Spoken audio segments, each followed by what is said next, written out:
Hello and welcome to Right Talk Wednesday, hosted on the Muse Charmer Network. I am Kit Kaelstow of Epona Author Solutions, and we chat for usually about half an hour every Wednesday with various authors talking about their writing. And for the month of November, we are discussing books that authors have created through National Novel Writing Month. I am here this week with Zara West, who has a very interesting romantic thriller out, or will be out actually tomorrow, that I hope to discuss with her. And so let me just first say welcome to the show. I will give my usual disclaimer that I have a cat in the office who likes to play with the camera. So if anything weird happens, blame it on the cat. And we are streaming live on twitch.tv/Epona Author and youtube.com at Epona Author Solutions, where you can find all of the replays of this show and past shows. So welcome. Thank you so much for being here. I really appreciate it. Thank you for having me. I'm very happy to talk with you tonight. Wonderful. And you sent your information about your book, Concealed by the Tide, that we will talk about a little bit later. And it is showing up here to the right of me. In fact, I'm going to just do a quick check and make sure that it looks good here. Yep, I see it on Twitch. And I see it on YouTube. So, yeah, it looks great on both venues. Why don't we start by telling our listeners and our viewers just a little bit about yourself? Okay, well, I've been writing for a very long time. I was originally a writer of nonfiction. I wrote college textbooks and academic articles and educational materials. So I have a long background in writing, but when I retired, I decided I wanted to write fiction. So that was a discovery to me that writing fiction is very different from writing nonfiction, not the same thing at all. And I kind of had to relearn how to write in a totally different way. I mean, when you write nonfiction, it's very much you do this, you do that. This is what's next. So this is a fact. When you write fiction, you have to get inside your characters. You have to become your characters. And you also have to come up with a story for them to be in or listen to the story they want to tell you. So I've been writing fiction now since 2012.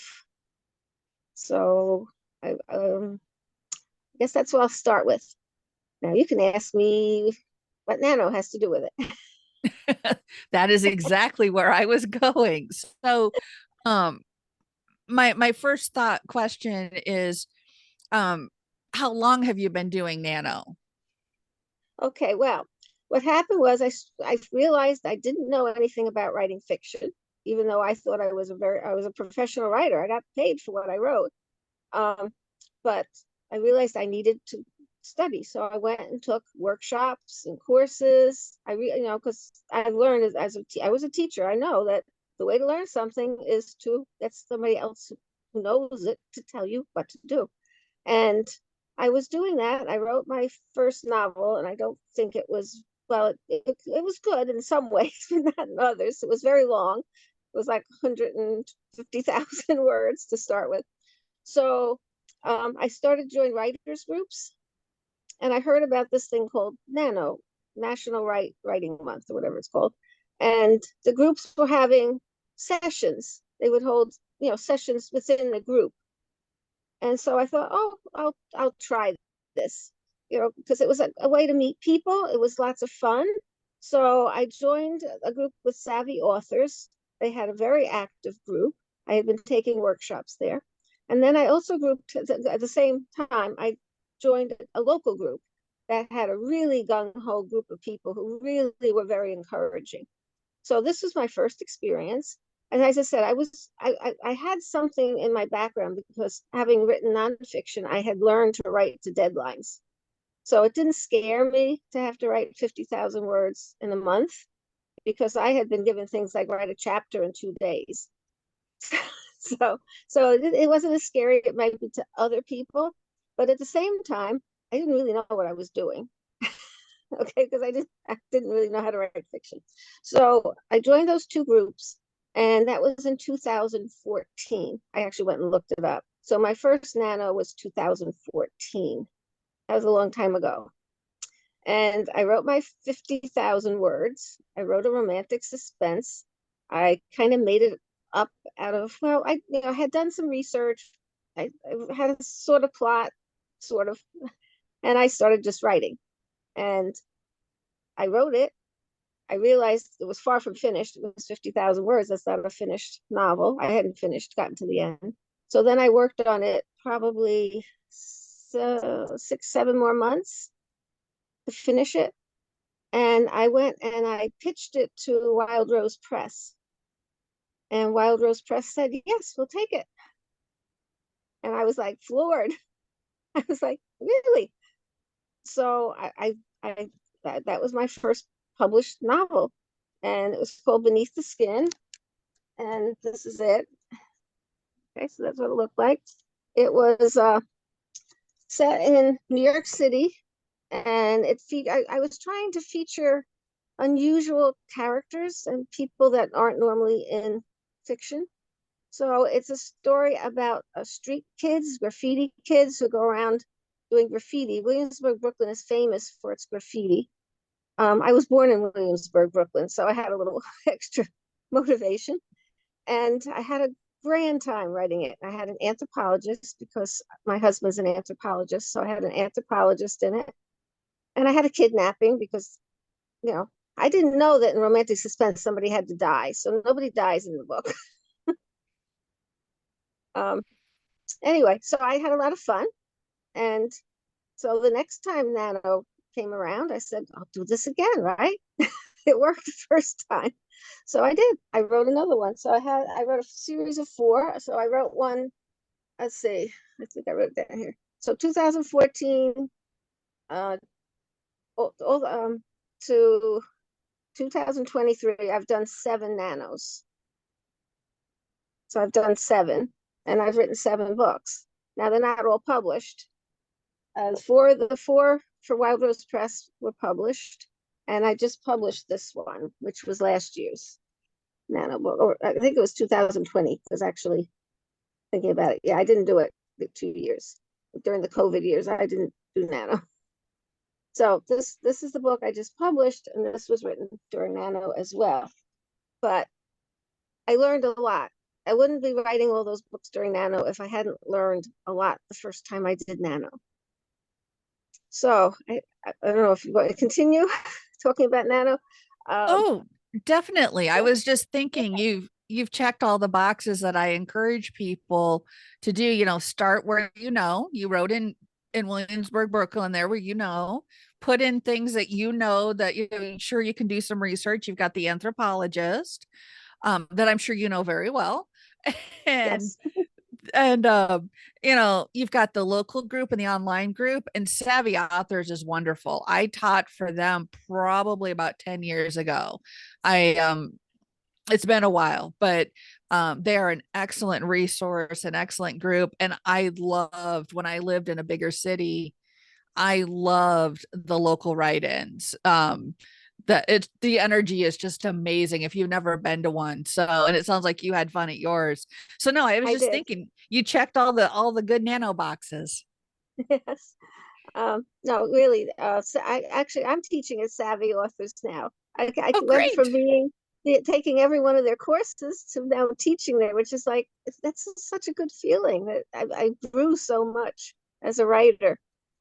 Anyway, so what I learned about Nano was the first thing it did is it taught me not to go back, because that was my big problem.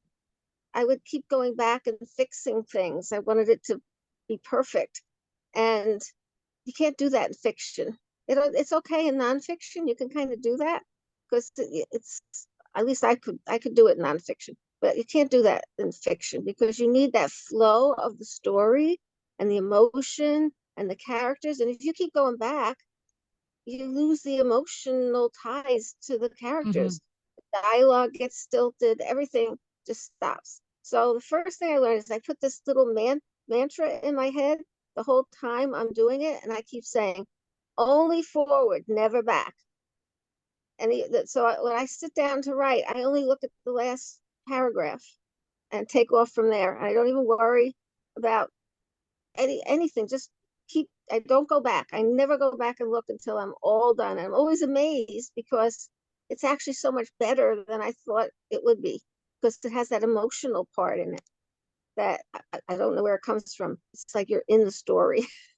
So that's the first thing I really learned in Nano, and it cured me from writing from the nonfiction writing, which was kind of plodding stuff.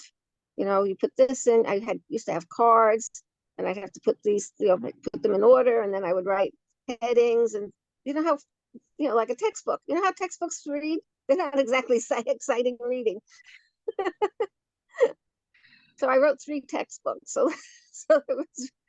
I should tell you the story of my first textbook. Okay, I was a teacher, and I was teaching in college. I was teaching this course, and I was using this textbook, and the students hated it. And and they told me that. And I said, well, draw a picture of the author of this book, because it was a book it was about teaching children.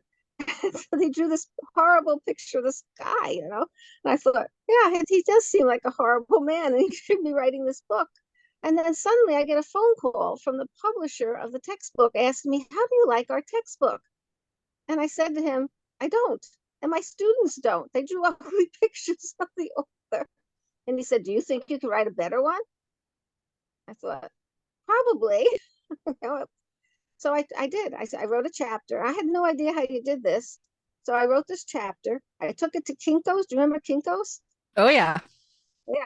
So I took it to Kinko's, and I had them put a cover on it, and I had them bind it with a binder kind of thing. And I sent him this little book. I illustrated it with little illustrations, pasted them in, and sent it to him. And he calls me up laughing. He says, nobody's ever sent me a little book before. He just laughed and laughed. He said, I'll send it out and see what kind of feedback we get. And I guess he got good enough feedback because he gave me a contract. And he said, I'll give you 12 months to write this book, 12 chapters. It was 12 chapter book, textbook. And I said, I have no idea. I've never written that. I have no idea how you write a textbook. So I said, sure, why not? So I get to the end of 12 months. I only have 9 chapters done. So I call him up and I said, I only have 9 chapters done. I guess I guess this isn't going to work. And he laughed. He said, nobody writes a textbook in 12 months. I wanted to see you try. So it took me longer. It took me 2 years to write the textbook. Yeah, I can visualize exact everything that you're saying there with that. We were talking before the show. I'm in college.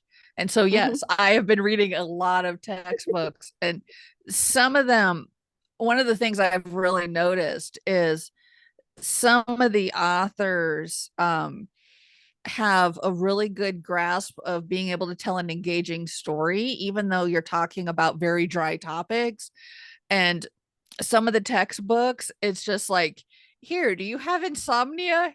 This will cure it for you. Yeah. And I think a lot of Yeah. it too depends on the people's passion for the topic, because like a lot of the ones that I've been reading deal with some archaeological digs and discoveries and Mm-hmm. that, and Yeah. it's just they read completely different from my psychology textbooks. Yeah. Yeah. Yeah. So my book was very successful. It's still in print. Went through 6 editions. Wow. Um, yeah. So textbooks. I mean, if you write a textbook, you do it pays well. It does pay well. And I don't think mine's dry, because mine's more of a how-to. It's a teaching book. It has lots of examples.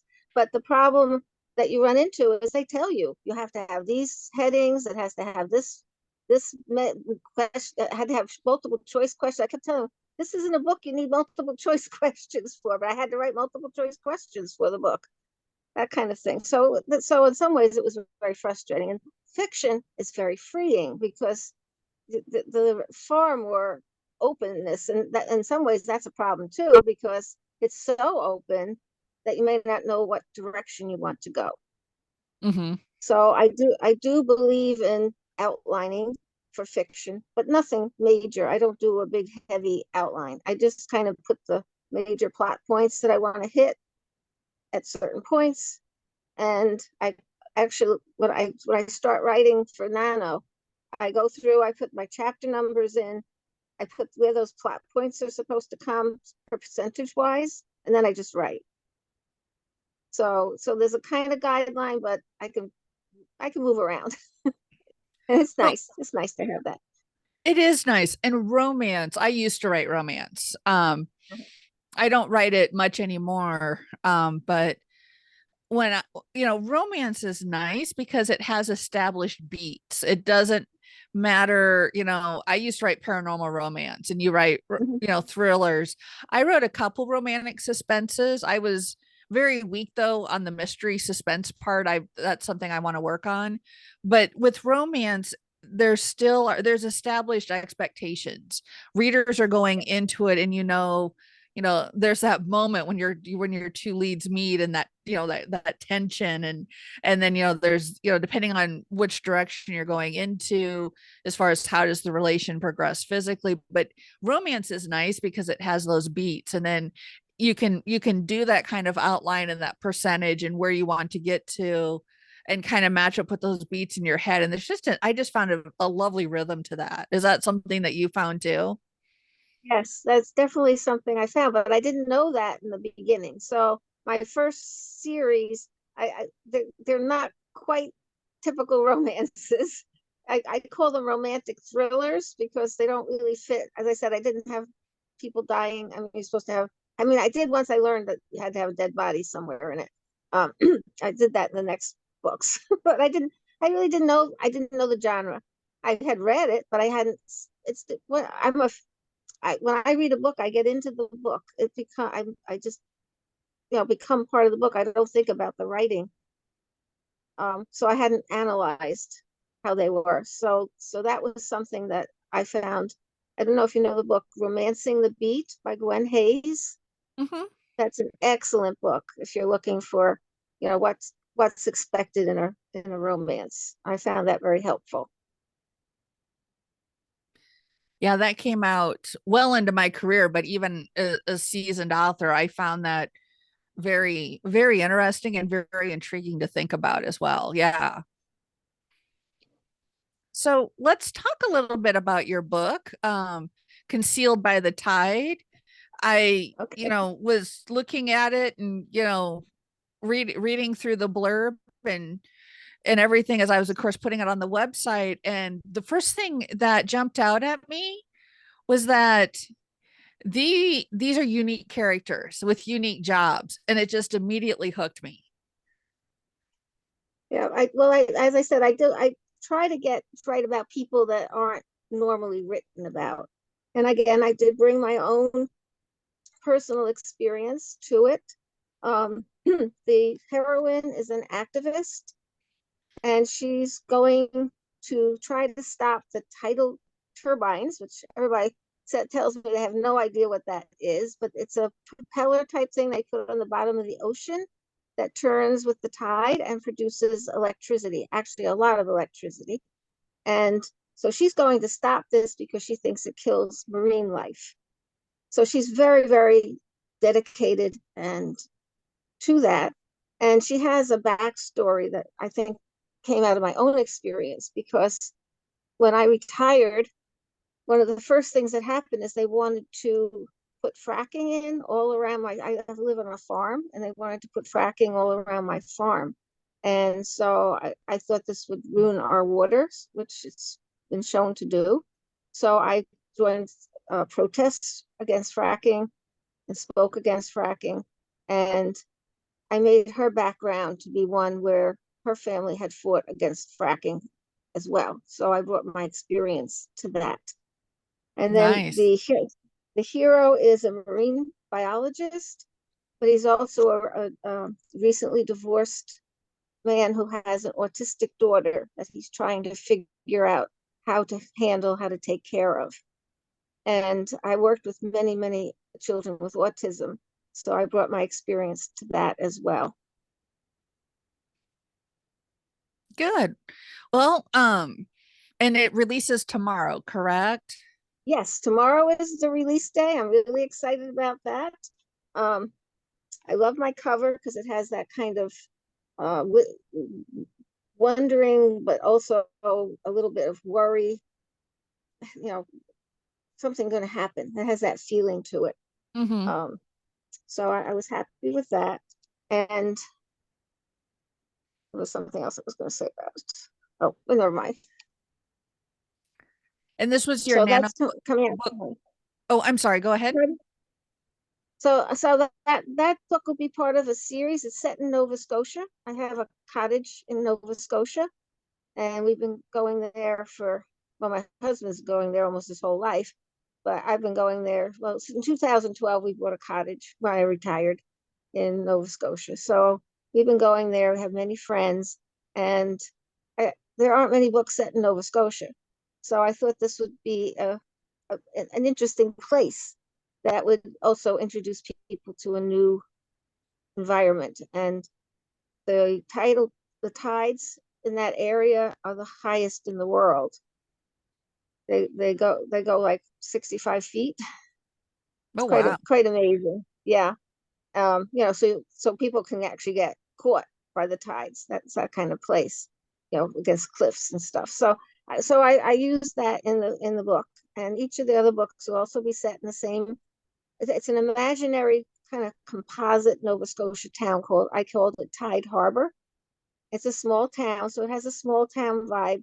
Everybody knows everybody, and the same characters will be appearing in each book. Not necessarily the same heroine and hero, but the town is the same, and the environment is the same.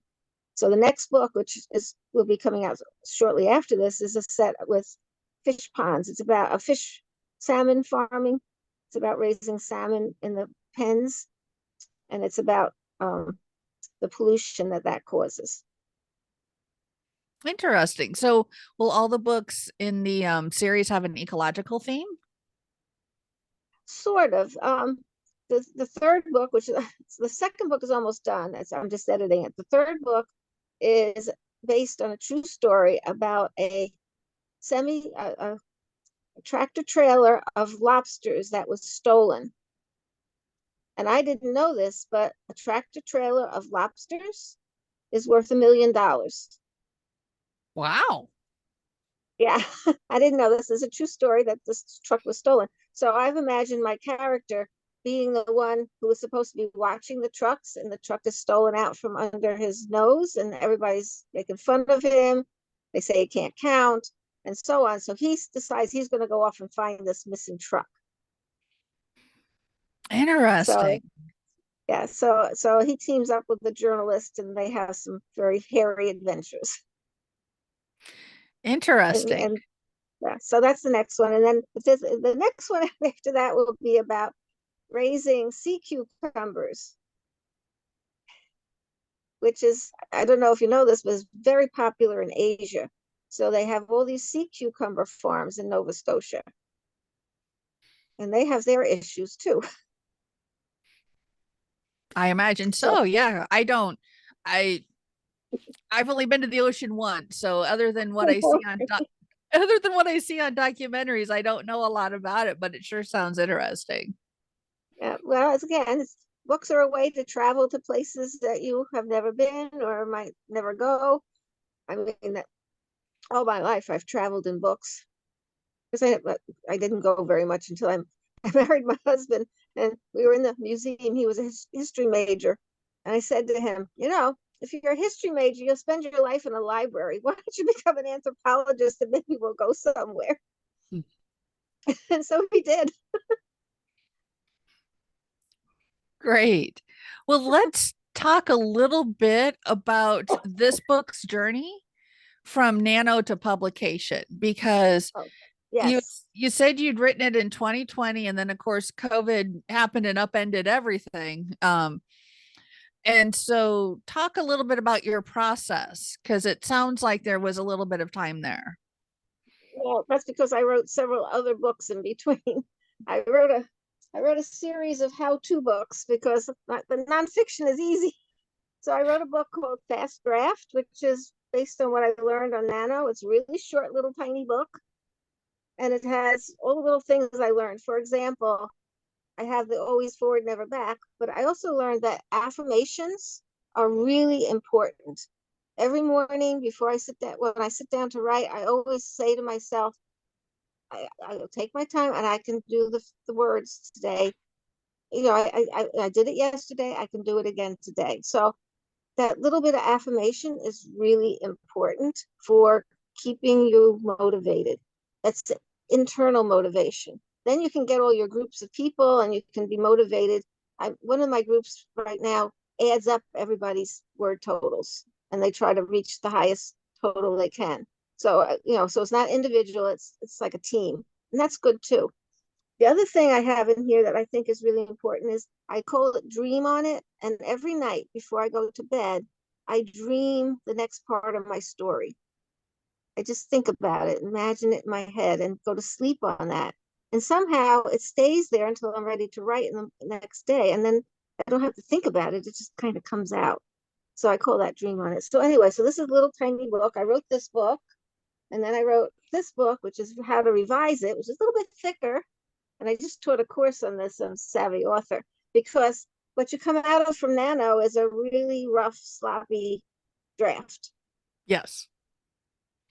So this is the book that tells you how to put it together into something that sounds like a finished novel, manuscript, so that by the time you're done, you're ready to have it edited, because revision is not the same as editing, even though we use those two words as synonyms, they're not.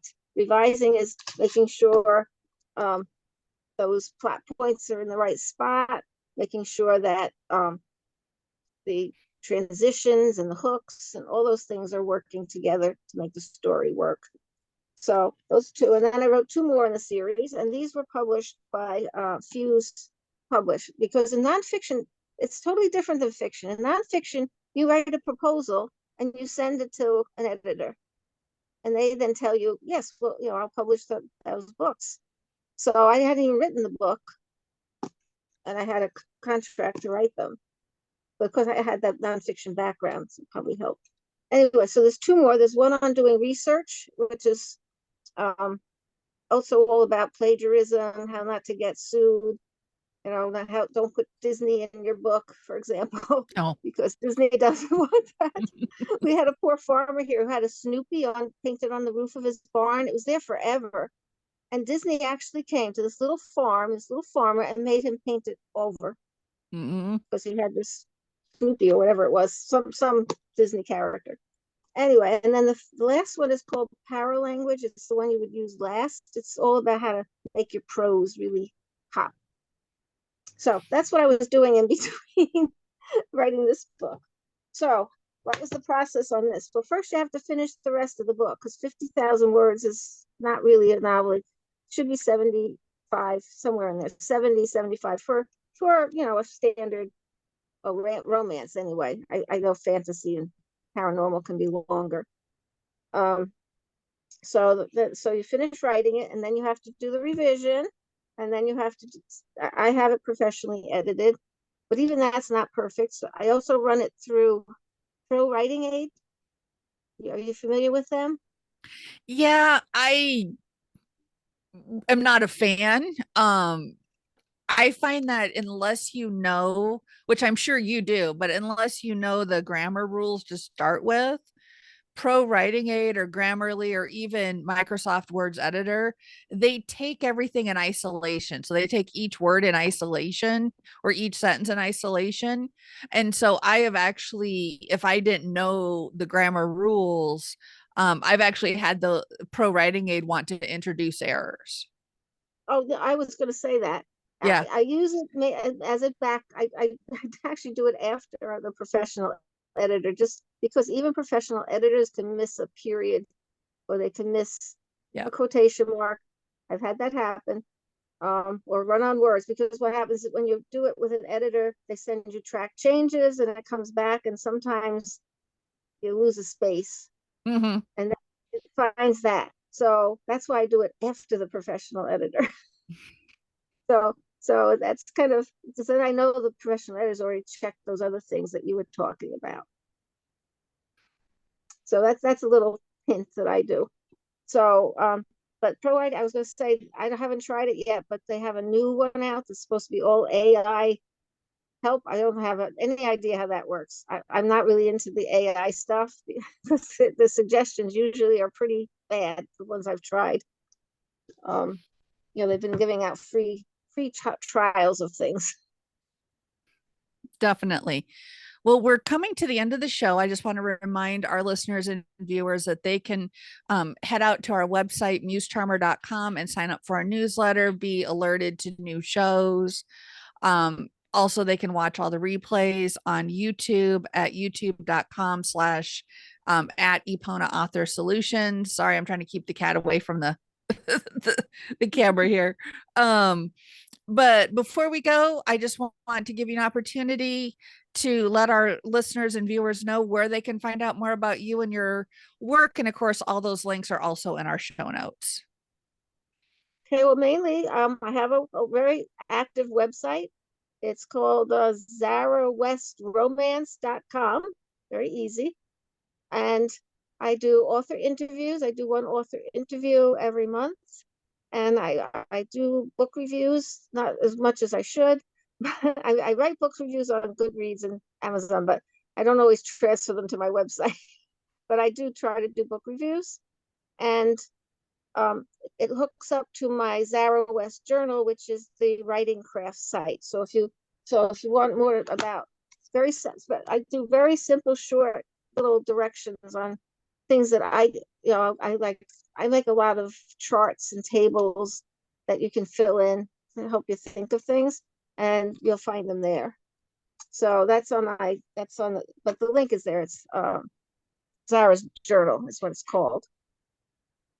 Great, great. Well, again, in case anybody's driving or not able to write those down, all of those are in the show notes. I'm just going to do a quick check here, make sure, see if we have any questions or anything.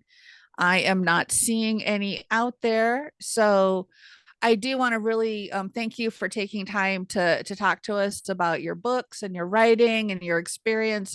I've really enjoyed having this time to talk with you. And I hope all of our listeners and viewers check out your book. I admit I grabbed my copy as I was setting up the blog. I thought, well, this sounds like a good relief from reading all those textbooks. So I went ahead and picked up a copy myself. And I um, should I should point out it's a clean romance too. okay, good. Okay. Okay. Yeah.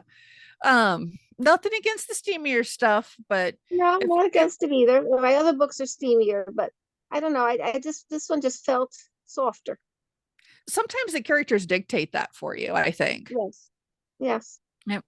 Well, I just want to close out our show here. And again, thank you so much for being here. And thank everybody for listening to Right Talk Wednesday on the Muse Charmer Network.